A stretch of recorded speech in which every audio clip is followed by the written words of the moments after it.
الحمدللہ والصلاۃ والسلام علی رسول اللہ وعلی آلہ وصحبہ ومن والہ۔ پیارے بھائیوں اور دینی بہنوں، السلام علیکم ورحمۃ اللہ وبرکاتہ۔ آج میں آپ کے سامنے کویت کی دھرتی پر پیدا ہونے والی ایک ایسی شخصیت کی زندگی کا ایک پہلو بیان کرنے جا رہے ہیں جن کی زندگی میں سبق ہے، پیغام ہے، میسیج ہے ہم سب کے لیے۔ ان کا نام ہے شیخ احمد القطان۔ کویت کے معروف داعی اور مبلغ تھے۔ 23 مئی 2022 کو وفات پا چکے۔ انا للہ و انا الیہ راجعون۔ اللہ انہیں غریق رحمت کرے اور انہیں جنت الفردوس کا مکین بنائے، آمین یا رب العالمین۔ شیخ احمد القطان رحمہ اللہ کی پیدائش 1946 میں ہوئی۔ انہوں نے 1969 میں معہد المعلمین یعنی ٹیچرز انسٹیٹیوٹ سے گریجویشن کیا۔ قادر الکلام شاعر تھے، زبان میں بلا کی چاشنی تھی، ان کا خطاب فصاحت اور بلاغت سے پر ہوتا تھا۔ کبھی ٹیلی ویژن پر دکھائی دیتے تھے، کبھی ریڈیو پر ان کی آواز سننے کو ملتی تھی۔ رمضان کے آخری عشرے میں مسجد کبیر میں قیام کے درمیان آپ کے کئی خطابات سننے کا موقع ملا۔ ان کی نصیحتیں دل پذیر ہوتی تھیں، روتے تھے، رلاتے تھے، اور ان کی بات دل کو چھوتی تھی، دل پر اثر کرتی تھی۔ کوئی 15 سال پہلے کا واقعہ ہے۔ ہم لوگ معمول کے مطابق کویت کے کومن جیل سجن عمومی کی زیارت کے لیے گئے تھے۔ جیل کی مسجد میں نماز مغرب پر ہی تو شیخ وہیں پر موجود تھے جو عرب قیدیوں کو خطاب کرنے کے لیے تشریف لائے تھے۔ نماز کے لیے اقامت ہوئی تو معمول کے مطابق شیخ نے امامت تو کرائی، لیکن امامت کرانے سے پہلے مقتدیوں کی طرف دیکھا اور صفیں سیدھی کرنے کی تلقین کرنے لگے۔ اسی بیچ انہوں نے ایک قیدی کو دیکھا کہ اس نے اپنے ہاتھ میں دھاگا باندھ رکھا تھا۔ عام طور پر لوگ ہاتھوں میں دھاگے اور چھلے باندھتے ہیں، اس نے اپنے ہاتھ میں دھاگا باندھ رکھا تھا۔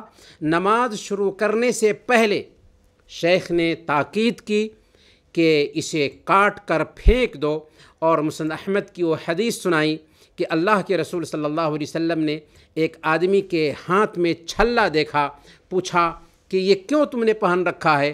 تو اس نے کہا کہ ایک واہنہ بیماری کی وجہ سے میں نے پہن رکھا ہے۔ آپ صلی اللہ علیہ وسلم نے فرمایا کہ اسے نکال پھینکو، اس کی وجہ سے تمہاری بیماری اور زیادہ ہوگی، اور اگر اسے پہنے ہوئے مر گئے تو کسی صورت میں کامیاب نہیں ہو سکتے۔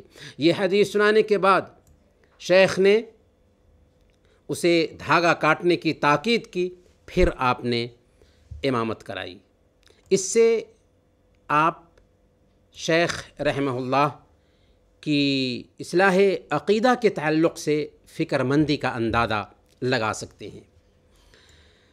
شیخ اپنی زندگی کے شروع کے دنوں میں جیسے عام بچے حاصل کرتے ہیں، ویسے ہی انہوں نے بھی اسلامیات کی تعلیم حاصل کی۔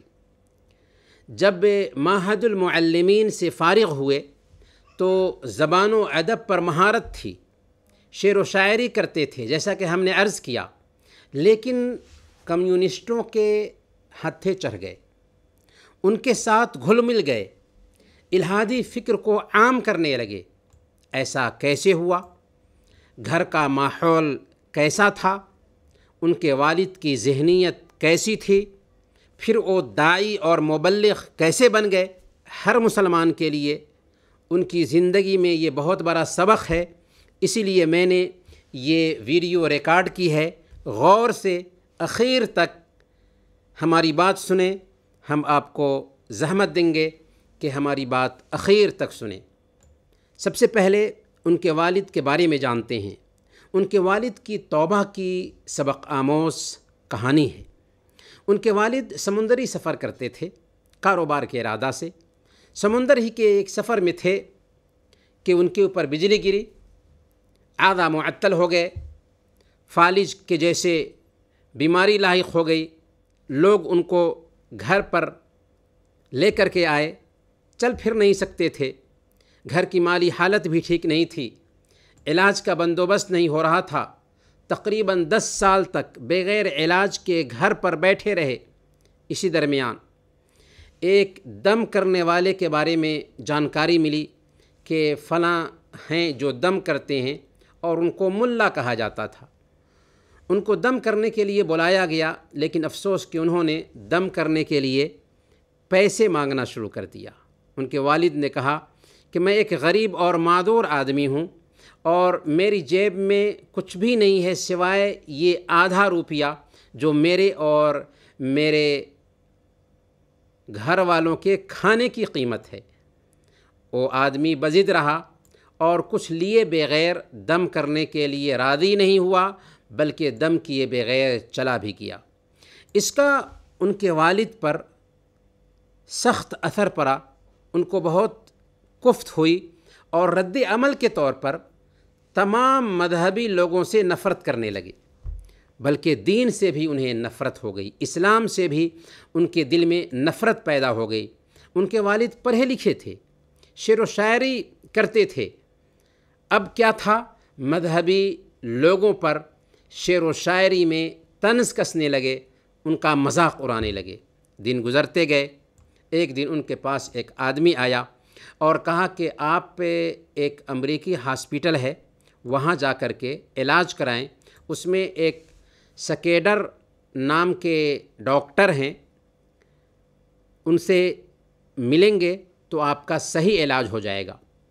یہ ایک مشینری ہسپتال تھا جو لوگوں پر بہت چابک دستی سے کام کرتا تھا۔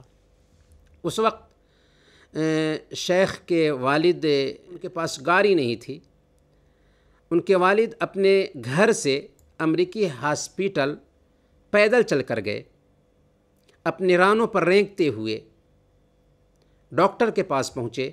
گرمی کا موسم تھا، گیٹ پر پہنچتے پہنچتے اس قدر تھک گئے تھے کہ بے ہوش ہو گئے۔ آنکھیں کھلیں تو انہوں نے خود کو دوا کے ساتھ اپنے گھر میں پایا۔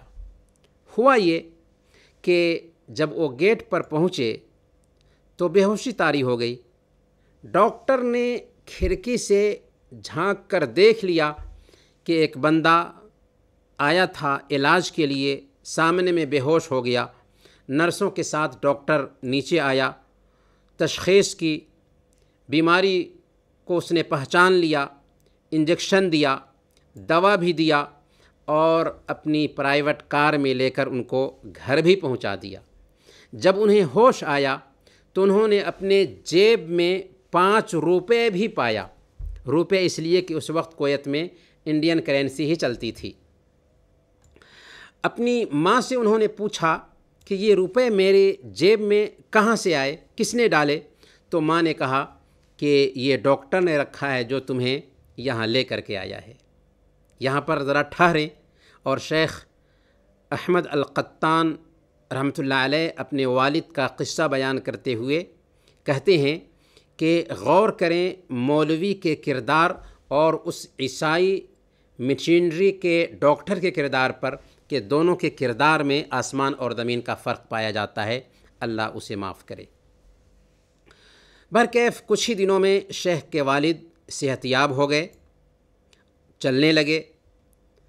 وہ ڈاکٹر جو علاج کر رہا تھا ہفتے میں ایک بار ان کے پاس آتا، ان کے ساتھ اچھا معاملہ کرتا، ان کی صفائی کرتا اور علاج کرتا رہا، یہاں تک کہ ان کی طبیعت بالکل ٹھیک ہو گئی۔ شیخ احمد القطان رحمۃ اللہ علیہ کہتے ہیں کہ جب میں 5 سال کا تھا، یعنی پیدائش کے بعد 5 سال کے ہوئے، تو مجھے کچھ چیزیں سمجھ میں آنے لگی۔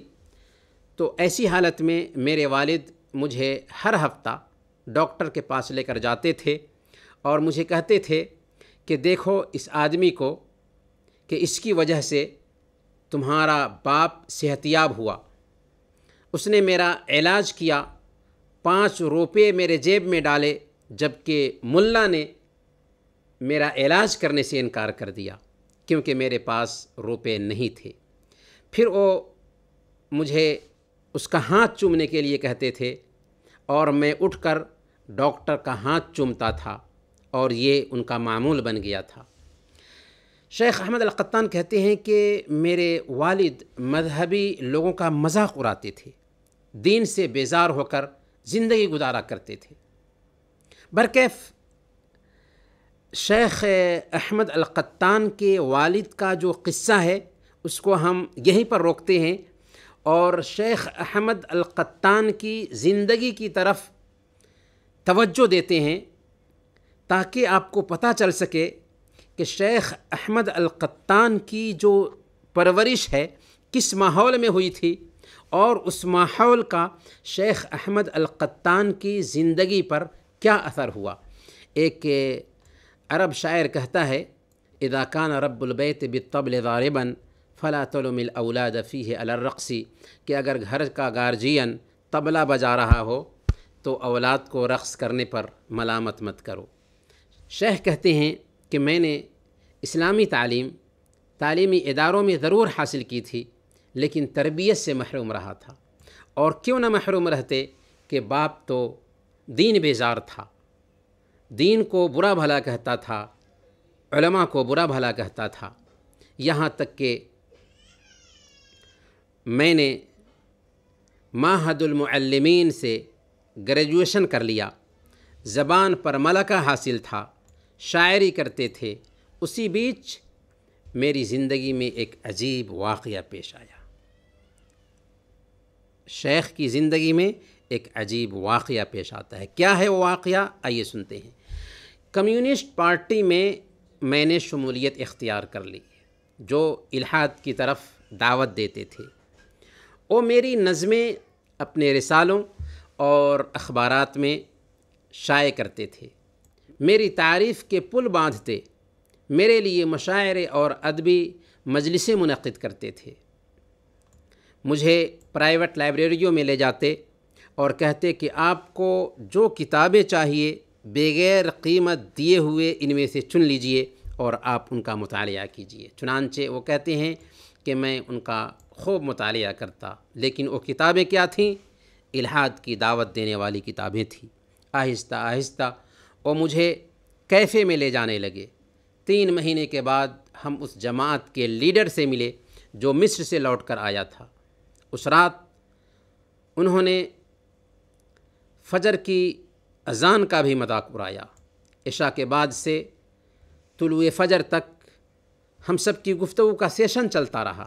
جب اذان ہوئی اور مؤذن نے فجر کی نماز کے لیے بلاتے ہوئے کہا اللہ اکبر، تو انہوں نے اللہ اور رسول محمد صلی اللہ علیہ وسلم کا مذاق اڑانا شروع کر دیا۔ شیخ کہتے ہیں کہ یہاں میرے ایمان کا فطری آتش فیشاں ابلنے لگا۔ اب میرے لیے معاملہ برداشت کے قابل نہیں رہا تھا، میری فطرت جاگ گئی تھی۔ اللہ نے میری رہنمائی کی کہ میں دیوانیہ میں ان دیندار اور نمازی نوجوانوں سے ملوں جو مجھے صحیح راستہ بتا سکیں۔ ایک دن کی بات ہے، ایک بھائی مجھ سے ملے اور انہوں نے مجھ سے کہا کہ احمد بھائی، مصر سے شیخ حسن ایوب نام کے ایک شیخ آئے ہوئے ہیں، بڑے اچھے خطیب ہیں، اچھی بات کرتے ہیں، اچھا خطاب کرتے ہیں، کیا آپ میرے ساتھ ان کے درس میں، ان کے خطاب میں شریک ہوں گے؟ میں نے کہا چلو ہم چلتے ہیں۔ میں ان کے ساتھ گیا، وضو کیا، مسجد میں داخل ہوا، مسجد میں بیٹھا، مغرب کی نماز ادا کی۔ مغرب بعد شیخ نے بات شروع کی۔ جب وہ اپنا خطاب ختم کر چکے تو مجھے لگا کہ میں ایک دنیا سے دوسری دنیا میں چلا آیا ہوں، اندھیرے سے روشنی کی طرف آ گیا ہوں۔ پہلی بار مجھے معلوم ہوا میرا راستہ کون سا ہے، میری زندگی کا مقصد کیا ہے، مجھے یہاں کیوں پیدا کیا گیا ہے اور مجھے کہاں جانا ہے۔ میں اسی رات واپس آیا اور شیخ حسن ایوب کی ساری کیسٹیں خرید کر کے سننے لگا۔ میں نے خوب سنا، یہاں تک کہ میرے دل میں اسلام، اللہ، قرآن اور محمد صلی اللہ علیہ وسلم کی محبت بیٹھ گئی۔ پھر میں اللہ کے نبی صلی اللہ علیہ وسلم کی پاکیزہ سیرت کا مطالعہ کرنے لگا، قرآن پڑھنے لگا۔ شیخ کہتے ہیں کہ ہاں میں مر گیا تھا اور اللہ نے مجھے زندہ کیا۔ اللہ فرماتا ہے اومن کان میتن فاحییناہ، کیا تم اسے دیکھتے نہیں جو مردہ تھا ہم نے اس کو زندگی عطا فرمائی۔ یہ مردہ کون سا انسان ہے؟ یہ وہ مردہ ہے جو کھاتا ہے، پیتا ہے، چلتا ہے، ہر کام کرتا ہے، لیکن ایمان سے محروم ہے۔ جو ایمان سے محروم ہو وہ زندہ ہو کر بھی مردہ ہوتا ہے، لیکن جب قرآن کی تلاوت کرنے لگے، جب ایمان آ جائے، جب اللہ اور اس کے رسول کو پہچان لے تو مردہ زندہ ہو جاتا ہے۔ محترم بھائیوں اور بہنوں، اب ہم دوبارہ شیخ احمد القطان کے والد کی توبہ کی طرف لوٹ کر آتے ہیں، کیونکہ ہم نے ادھورا قصہ چھوڑا تھا اور شیخ احمد کا قصہ شروع کر دیا تھا۔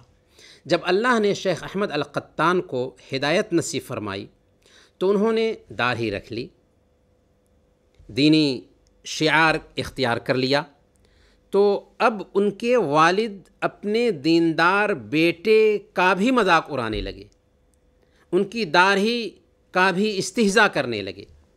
شیخ احمد القطان رحمہ اللہ نے سوچا کہ اب وقت آ گیا ہے کہ میں اپنے والد کے ذہن سے ملا کی تصویر اور مشینری کے ڈاکٹر کی تصویر دونوں کو کھرچ کے نکال دوں، ان کے ساتھ اچھا معاملہ کروں تاکہ ملا کی جو تصویر بیٹھی ہوئی ہے وہ نکل جائے اور مشینری کے ڈاکٹر کی جو تصویر ہے وہ بھی ان کے ذہن سے نکل جائے۔ کہتے ہیں شیخ کہ میں اپنے والد کی اصلاح کی امید لیے ہوئے مناسب وقت کا انتظار کرتا رہا۔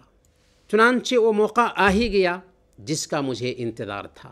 میرے والد سخت بیمار پڑے، ہسپتال میں بستر پر پڑے ہوئے تھے، پیشاب پیخانے کے لیے باتھ روم بھی نہیں جا سکتے تھے۔ دن رات ان کے پاس میں رہتا تھا، میں ان کی خدمت کرتا تھا۔ میں نے دل میں کہا کہ یہ سنہرا اور انمول موقع ہے۔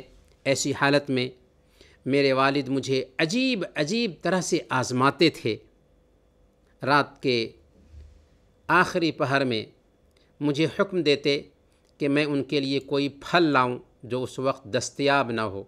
میں جا کر ہر جگہ تلاش کرتا، یہاں تک کہ رات کے آخری پہر میں مجھے وہ پھل ملتا تو میں ان کو لا کر کے پیش کرتا، لیکن وہ کھاتے نہیں تھے، مجھے شاید آزمانا چاہتے تھے۔ جب وہ قضائے حاجت کرتے تو میں اپنا ہاتھ ان کے نیچے میں رکھتا، میرے ہاتھ پر قضائے حاجت کرتے، پھر میں غسل خانے جا کر کے اپنا ہاتھ صاف کرتا تھا۔ بیماری جب سخت ہوئی تو 10 منٹ میں پیشاب پیخانہ کرنے لگے۔ اس کی وجہ سے میں ہر بار اپنا ہاتھ نہیں لگا پاتا تھا۔ میرے والد نے جب ایک سے زیادہ مرتبہ میرے اس طرز عمل کو دیکھا تو رونے لگے۔ یہ رونا ان کے دل میں نیکی اور ایمان کی ابتدا تھی۔ پھر مجھ سے فرمایا، اس وقت میں نے تیری قدر پہچانی ہے، اس وقت میں نے تیری قدر پہچانی ہے۔ پھر مجھ سے پوچھنے لگے کہ کیا تمہارے ساتھ جو دیندار نوجوان آتے ہیں تمہاری ہی طرح ہیں؟ میں نے کہا کہ وہ میرے طرح نہیں بلکہ مجھ سے بھی بہتر ہیں، لیکن آپ انہیں جانتے نہیں ہیں۔ وہ ان کی عیادت کے لیے آیا کرتے تھے اور انہیں سلام کرتے تھے، ان کے پاس بیٹھتے تھے۔ چنانچہ اب کیا تھا، اللہ تعالیٰ نے ان کے والد کو ہدایت دے دی۔ اب وہ نماز پڑھنے لگے، روزہ رکھنے لگے، دین سے محبت کرنے لگے، اللہ کو یاد کرنے لگے، لا الہ الا اللہ کا ورد کرنے لگے۔ ان کی زبان اذکار سے تر رہنے لگی۔ بڑھاپے میں اللہ تعالیٰ نے اس عظیم دین کی طرف ان کی رہنمائی فرمائی۔ دین معاملہ کا نام ہے، جی ہاں، دین معاملہ کا نام ہے۔ شیخ احمد القطان رحمۃ اللہ علیہ نے ہدایت کے بعد اپنی پوری زندگی دعوت اور تبلیغ میں گزاری۔ اللہ ان کی خدمات کو قبول فرمائے۔ انہوں نے اپنے پیچھے 2 بیویاں اور 14 بیٹے بیٹیاں، ان کی اولادیں بھی چھوڑی ہیں۔ اپنے شاگردوں کی ایک بہت بڑی تعداد اپنے پیچھے چھوڑا ہے۔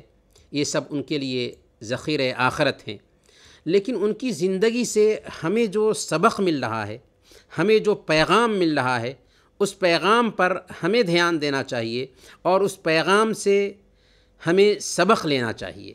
سب سے پہلا پیغام ہمیں ان کی زندگی سے یہ ملتا ہے کہ ہم خود اپنی تربیت پر دھیان دیں، خود کو دین سے جوڑیں، نماز روزے کی پابندی کریں، قرآن کی تلاوت کریں۔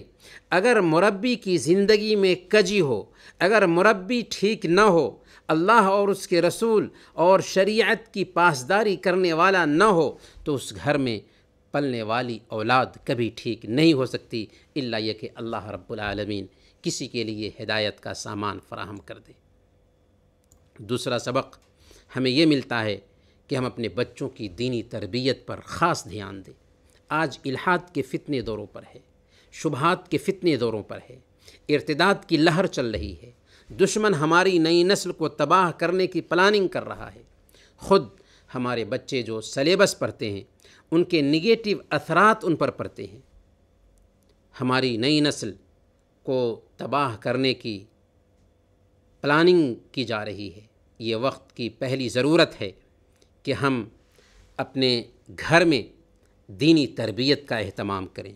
مساجد کے ائمہ اور ٹرسٹیان نئی نسل کی تربیت کا اہتمام کریں، اور گاؤں گاؤں، شہر شہر، صباحی مسائی ایسے مکاتب کھولے جائیں جہاں پر بچوں کو دین کی تعلیم دی جائے، نئی نسل کو دین کی تعلیم دی جائے، خاص طور پر ان بچوں کو جو عصری تعلیمی اداروں میں تعلیم حاصل کرتے ہیں، انہیں دینی تربیت دینے کا خاص اہتمام کیا جائے، کیونکہ یہ وقت کی ضرورت ہے۔